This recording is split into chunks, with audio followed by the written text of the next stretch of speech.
এই দেশ, এই দেশের মাটি মানুষই আমার সবকিছু। দেশের বাইরে আমার কোনো ঠিকানা নেই, এটাই হলো আমার ঠিকানা।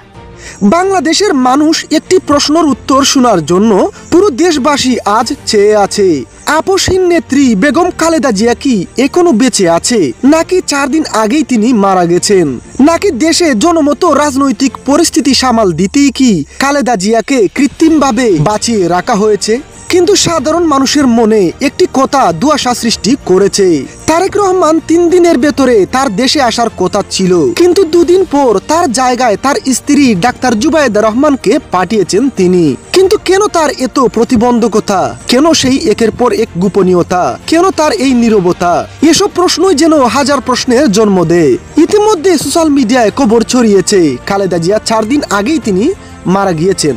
যদিও অনেকে প্রশ্ন তুলেছেন, যদি খালেদা জিয়া গুরুতর অসুস্থ হয়ে থাকেন তাহলে তার একটি ছবি বা ভিডিও কেন প্রকাশ করা হচ্ছে না?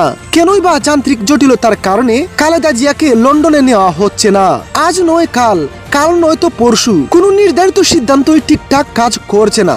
অন্যদিকে তারেক রহমানের স্ত্রী জুবাইদা রহমানের একটি মন্তব্য বেশ বিতর্কের সৃষ্টি করেছে। নিজ দেশেই নাকি খালেদা জিয়া চিকিৎসা নিতে চান।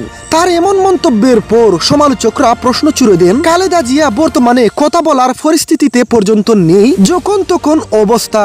তবে কি তিনি খালেদা জিয়ার মৃত্যুর খবর নিয়ে বিএনপির হয়ে উদ্ভট সব কথা বলছেন? তার এমন কথা নিয়ে মানুষের মধ্যে তৈরি হয়েছে চরম সংশয় আর হতাশা।